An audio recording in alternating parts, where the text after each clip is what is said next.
They say betrayal feels like a stab in the back. But when it's your own family doing the stabbing, it doesn't just hurt, it shatters you. The screaming started just after dinner. I still had my fork in my hand, hovering over a half-eaten plate of pasta, when my sister slammed her glass down so hard the rim chipped. My dad shot up from his chair, and my mom? She just stared at me like I had committed some unspeakable crime. All I had done was share my good news. "You think you're better than us now?" my sister spat, her voice trembling with a venom I had never heard from her before. "With your big promotion and your stupid apartment and your Instagram-perfect life?" The air in the room had thickened, heavy with something poisonous. My dad was pacing, hands clenched. My mom was silent, her lips pressed into a thin, disapproving line. I looked from one face to the next, still trying to make sense of what was happening. My heart was pounding, but not from fear, from disbelief. That moment, that exact moment, was when I realized I had lost them. Or maybe, just maybe, they had never really been with me in the first place. Let me take you back. It wasn't always like this. I didn't grow up in a mansion or get handed things on a silver platter. We were lower middle class. My parents worked constantly. My dad was a mechanic, my mom did night shifts as a nurse. We weren't poor, but money was always tight. My sister, Alina, was 2 years older than me and always the center of attention. She had that magnetic charm, the kind that made adults smile and teachers forgive late homework. I was quieter, more observant, the background kid who learned how to solve problems instead of cause them. From the start, I was told to be patient, to wait my turn, to understand that my sister needed more attention because she was going through things. She was going through things a lot. By the time I hit my 20s, I had figured out that no one was coming to save me. So I saved myself. I put myself through college, taking night classes while working during the day. I ate instant noodles for 2 years straight and rented a room the size of a closet, but I made it. I landed an internship at a tech startup, which turned into a job, which turned into a promotion, and then another. I wasn't rich, not even close, but for the first time in my life, I could breathe. I upgraded to a small but sleek one-bedroom downtown. I could afford takeout without guilt. I even bought myself a car, used, but reliable. I didn't brag. I didn't post #bossbabe captions or flex on my family. But every time I visited, I noticed something shift. My sister, once bubbly, would barely look up from her phone. My mom started making strange comments. "Must be nice to have so much free time now," or "You always look so well rested," as if those were insults. My dad, who used to ask about my job, now changed the subject the second I brought it up. Still, I kept trying. Birthdays, holidays, surprise visits with groceries, I showed up. I tried to be supportive when Alina's relationships failed, when she bounced between jobs, when she moved back home twice. Then came the dinner. It was supposed to be a celebration. I had just been made team lead at work, overseeing a major project that could put me in line for a national role. I was over the moon, and I wanted to share that joy with my family. I brought wine, helped cook, even picked up a little cake from their favorite bakery. And then I told them. One sentence. That's all it took. They made me team lead. I start Monday. The silence was deafening. Alina stared at me like I had just spat in her food. My mom's smile faded before it even formed. And my dad looked at me the way he looked at cars that were beyond repair, with disappointment. Then the comments started. Subtle at first. "Wow, guess that degree finally paid off. Hope you can handle the pressure. Don't forget where you came from." And then the glass slammed, and the yelling began. In that moment, I felt like I was standing in the middle of a storm I hadn't seen coming, lightning striking from every direction. I wasn't their daughter, their sister. I was the outsider. The threat. The proof that with hard work, someone could get out, and maybe that meant they had no excuse for staying stuck. I wish I could say I walked out with my head held high, but I didn't. I sat there, frozen, while their words lashed at me like whips, each one cutting deeper. I didn't defend myself. I didn't cry. I just sat there, realizing that my biggest achievement had become their greatest resentment. But that was just the beginning, because I hadn't yet seen what they were truly capable of. I didn't know it yet, but the real damage wasn't done at that dinner table. It came later, quiet, methodical, and terrifying in its precision. What happened that night was just the trigger, the moment the mask fell away. What followed was a campaign. A slow, deliberate unraveling of everything I had built. And it started, like most cruel things do, with silence. After the dinner, I gave them space. Or at least that's what I told myself. The truth is, I was scared. I didn't want to call and hear more of their resentment. I didn't want to show up and feel like an intruder in my own family. So I waited. And waited. I told myself they'd cool off, that the sting of jealousy would fade, that maybe Alina would even apologize. But 2 weeks passed. Not a call. Not a text. Not even a message from Mom asking if I got home safe that night. I buried myself in work. I had to. The project I was leading was high profile, and the pressure to perform was massive. I threw myself into late nights, research, planning, managing a small but ambitious team. For a while, it worked. I told myself this was better. That their silence gave me peace. That this was just the price of growing up and out. Until the email. It was a Monday morning, and I was already on my second coffee when my manager, Darlene, stopped by my desk. She was a sharp woman, not easily shaken, but something in her face gave me pause. She asked me to step into her office. When I sat down, she closed the door and slid a printout across the desk. We received this last night. It was an email. Anonymous. Written with enough formality to feel professional, but with an undercurrent of poison that made my skin crawl. The sender accused me of faking parts of my resume, stealing ideas, manipulating coworkers into giving me credit for their work. It mentioned specific projects, specific dates, and included just enough truth, barely adjusted facts. To sound almost believable, I felt cold. The kind of cold that starts at your spine and spreads through your ribs. I had seen this tactic before. Alina had used it in high school to ruin a classmate's reputation, half-truths and distorted stories that were almost impossible to deny without sounding defensive. Darlene watched me carefully. We take this seriously, but your record is clean. I need to know if there's any truth to it. I looked her in the eye and told her the truth. None of it was real. She believed me, I could tell, but the damage was done. It was going to be investigated, filed, reviewed. Whispers would start. Doubt would fester. And in a cutthroat industry, perception was everything. I left the office that day shaken. I didn't go home. I drove around the city aimlessly, one hand on the wheel, the other gripping my phone. My thoughts circled like vultures. Could she really have done this? Was it even her? What if I was wrong? What if I wasn't? That night, I called her. She picked up. Her voice was light, almost amused, as if nothing had ever happened. Hey, stranger. I didn't waste time. I asked her, point blank. Did she send it? She laughed. Actually laughed. Why would I waste my time on you? It wasn't a denial. It was a slap in the face. The tone, the way she said it, she was mocking me. Teasing. And in that moment, I knew. But the sabotage didn't end there. A week later, my landlord emailed me about a lease cancellation request. My name, my email.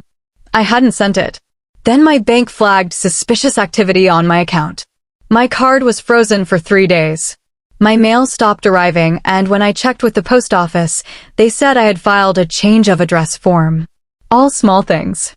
All annoying, easily fixable things. But they piled up. They were coordinated. Personal.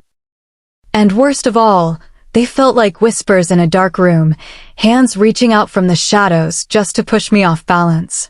When I asked myself who could be behind it, the list was short. And it made me sick. Because deep down I knew this wasn't random. This wasn't some identity thief or hacker. This was someone who knew me. Someone who wanted to see me suffer. Someone who used to sit next to me at the dinner table and steal fries off my plate. I reported everything. I changed passwords. Got a new email. Set up 2-factor authentication. Told HR. But damage had already been done to my peace of mind. I couldn't sleep. I jumped every time my phone rang. I second-guessed everything, every login, every click. And the worst part? I was completely alone. The worst thing about betrayal is not the act itself, it's the gaslighting that follows. The way the betrayer acts as though you're crazy for noticing. As though the bleeding wound in your back is something you imagined. I began to feel like I was losing my grip on reality, like maybe I really was paranoid, too sensitive, overthinking. But then came the letter. It arrived in an envelope with no return address, slid under my apartment door when I was out. A single sheet of paper, typed and signed. You should be careful who you trust. Not everyone smiles for the right reasons. I read it 3 times, trying to convince myself it was nothing. A prank.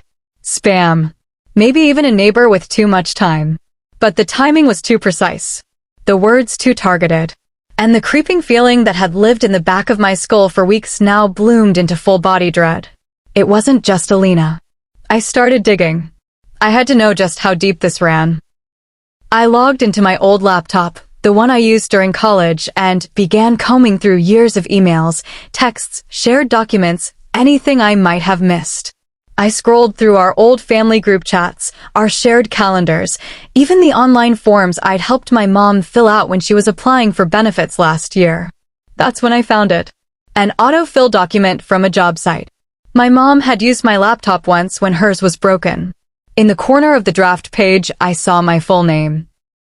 Spelled correctly, middle initial and all. A reference section that listed me as a former employer. And under the notes? Claims that I was an abusive, emotionally manipulative supervisor. She had submitted it to a support group forum for toxic workplace survivors. At first, I was stunned. I thought it had to be a mistake. A coincidence. But the wording, it was personal. She had used phrases only I used. Stories only I had told. My chest tightened as I realized what this meant. My own mother had joined my sister in tearing me down. Why? What had I done that was so unforgivable? Become independent? Succeed without them? Not sink when they wanted me to drown? It made no sense. And at the same time, it made perfect, sickening sense. I stopped going to family events. I blocked Alina. I blocked my mom. I didn't care if it seemed dramatic. I needed air.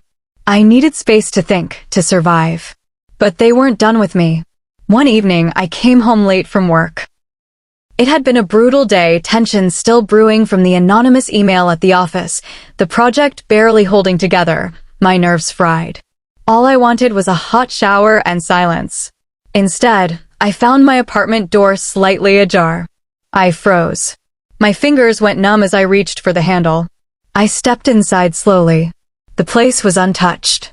Lights off. Nothing stolen. Nothing broken. But on the counter, in the center of the kitchen, was a single object. My childhood diary. It had been locked away in a box at my parents' house. I hadn't seen it in nearly a decade. Pages filled with secrets, childhood dreams, fears I never told anyone.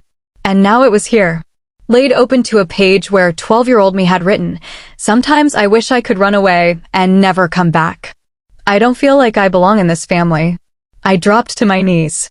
Not because I was scared, but because I knew without a doubt that this was a message. They weren't trying to sabotage me anymore. They were trying to break me. The next few days passed in a blur.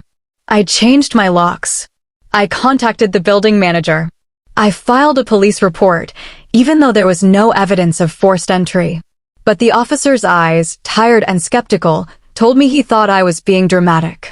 I started to question everything. Was I overreacting? Was I imagining the malice in their smiles, the sharp edge in their words? Or had they always seen me as something to be controlled, and I had just now escaped their grasp?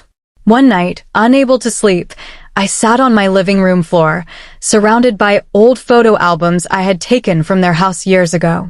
Pictures of birthdays, vacations, Sunday dinners. I studied their faces. Alina laughing with cake on her cheek. Mom hugging me from behind. Dad grilling burgers in the backyard. Had it all been fake? Or had something changed? Had my success really ruined their love for me, or had their love always been conditional? I didn't have the answers. But I knew this. If I didn't take control of the situation soon, I was going to lose everything. And that's when I decided to fight back. You learn a lot about yourself when your world burns down.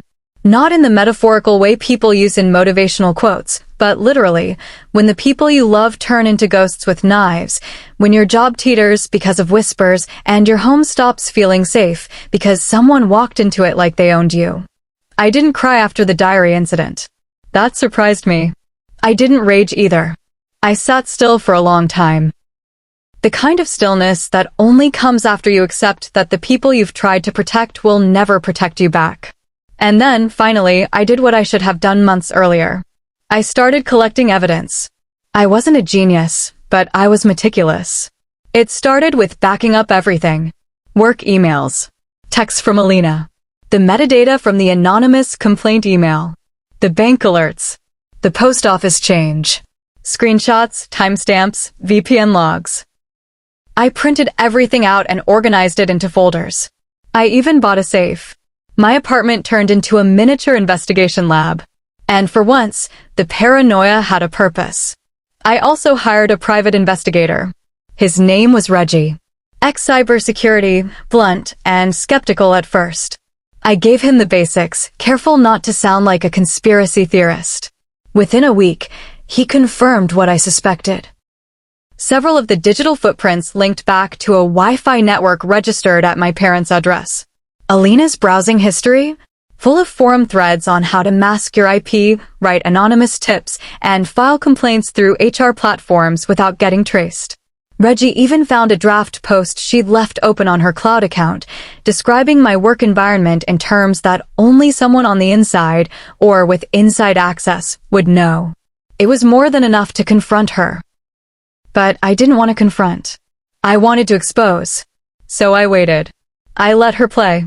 I started leaving breadcrumbs. Small ones. A hint that my boss had spoken highly of me during a board meeting. A casual mention on social media that our project was being submitted for national recognition. I even exaggerated it a bit, just to provoke. And just like clockwork, the sabotage intensified.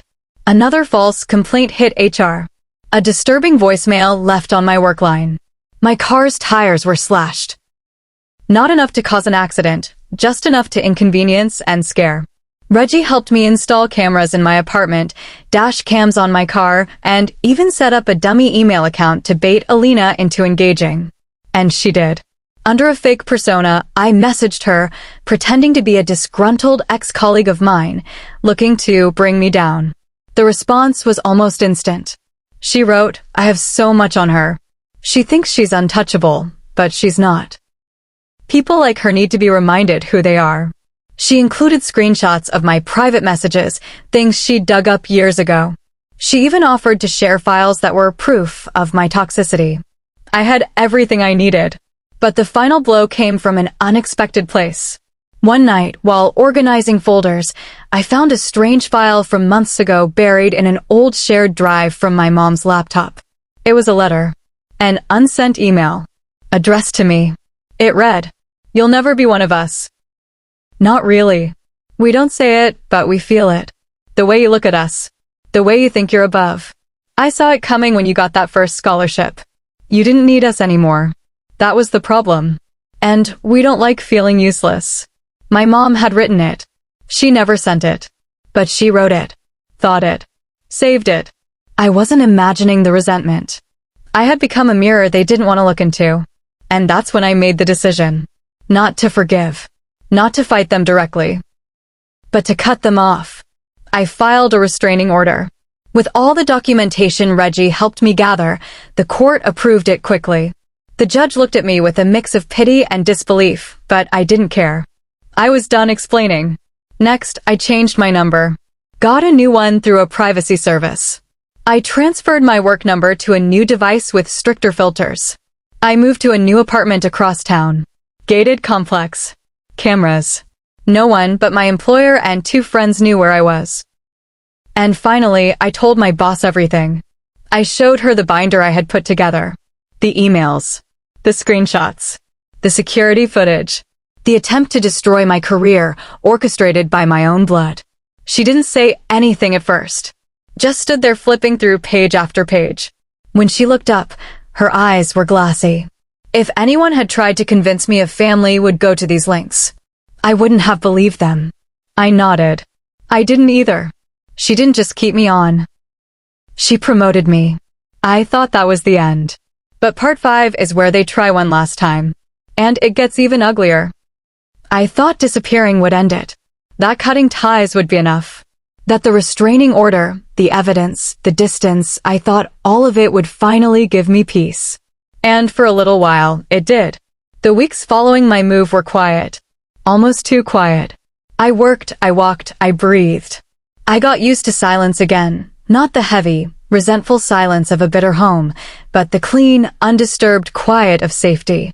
I started reading before bed again. I reconnected with old friends I had distanced myself from out of shame or fear. I even began seeing a therapist who helped me navigate the aftershocks of betrayal. And then it happened. The email came from an unknown address. No subject. Just a link. I didn't click it. I forwarded it to Reggie. Within an hour, he called me. They're trying to go public. He explained that the link led to a draft of a Reddit post, scheduled to publish on a major confession subreddit under a throwaway account. The post painted me as a manipulative, abusive sibling who had abandoned her family and lied her way to success. It included distorted versions of real stories, my childhood insecurities, misremembered arguments, twisted half-truths turned into character assassinations. And attached? A scanned page from my childhood diary. The same one left on my kitchen counter. It was the digital equivalent of a smear campaign. I sat there staring at my screen, heart pounding. Not with fear this time, but with something colder, harder. Resolve. They wanted attention. They wanted pity. They wanted the world to believe I was the villain. Fine. Let the world hear the truth then. I wrote my own post. A detailed, calm, brutally honest account. I didn't name them, didn't attack, didn't stoop. I wrote about being the overlooked daughter. About clawing my way to independence.